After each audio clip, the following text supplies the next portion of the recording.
নমস্কার বন্ধুরা, ধৃতিকণা রান্নাঘরে আপনাদের সবাইকে স্বাগত। আজকের রেসিপি হলো চিংড়ির মালাইকারি। এই রেসিপির জন্য প্রথমে নিয়ে নিয়েছি কয়েকটা চিংড়ি মাছ। চিংড়ি মাছগুলো আমি একটু মাঝারি সাইজের নিয়েছি। এবার এর মধ্যে পরিমাণ মতো লবণ এবং পরিমাণ মতো হলুদ গুঁড়ো দিয়ে ভালোভাবে মাখিয়ে নেব।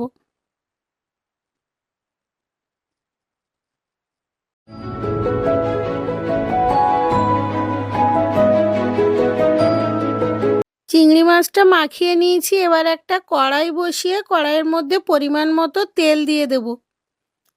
তেলটা একটু গরম হয়ে গেছে। এবার মাছগুলো আস্তে আস্তে করে কড়াইয়ের মধ্যে দিয়ে দেব।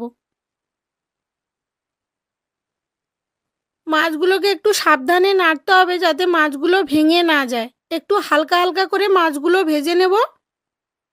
মাছগুলো ভাজা হয়ে গেছে। এবার একটা পাত্রের মধ্যে এক এক করে মাছগুলো তুলে নেব যাতে ভেঙে না যায়।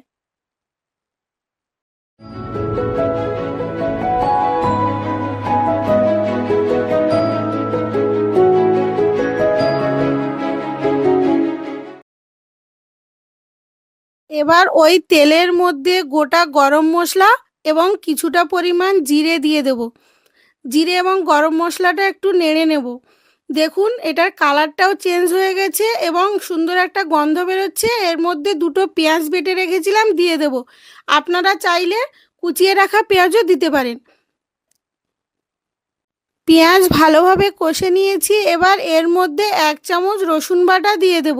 দিয়ে মশলার সাথে ভালোভাবে মিশিয়ে নেব।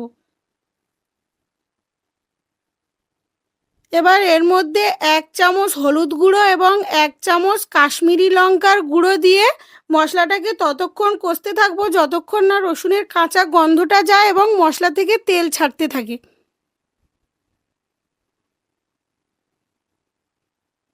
মশলা থেকে তেল ছাড়তে শুরু করেছে। এবার আদা বাটাটা দিয়ে দেব। আর দেব পোস্ত, কাঁচা লঙ্কা এবং কাজু বাদাম দিয়ে বানিয়ে রাখা পেস্টটা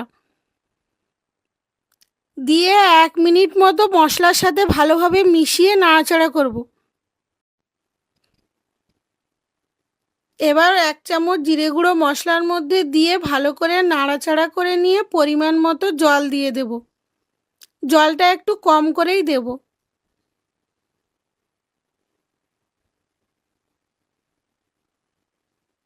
ঝোলটা ফুটতে শুরু করেছে। এবার স্বাদ মতো লবণ দিয়ে একটু নেড়ে নিয়ে ভেজে রাখা চিংড়ি মাছগুলো দিয়ে দেব।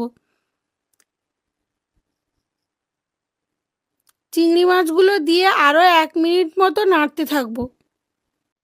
এবার নারকেলের দুধটা দিয়ে আরও 2 মিনিট মতো ফোটাতে থাকবো। আমি এখানে নারকেলের দুধ দিয়েছি। আপনারা চাইলে প্যাকেটিং নারকেলের দুধ কিনতে পাওয়া যায়, সেটাও দিয়ে দিতে পারেন। 2 মিনিট মতো ফুটিয়ে নিয়েছি। এবার 1 চামচ গরম মশলা এবং অল্প একটু ঘি দিয়ে ভালো করে মিশিয়ে নেব।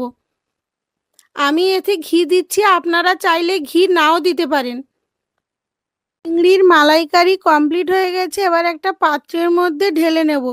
দেখুন মালাইকারিটা দেখতে কত সুন্দর হয়েছে। ভিডিওটি ভালো লেগে থাকলে একটা লাইক করবেন এবং চ্যানেলটিকে সাবস্ক্রাইব করে পাশে থাকবেন। আজকের মতো ভিডিওটি এখানেই শেষ করছি। দেখা হবে অন্য কোনো ভিডিওতে।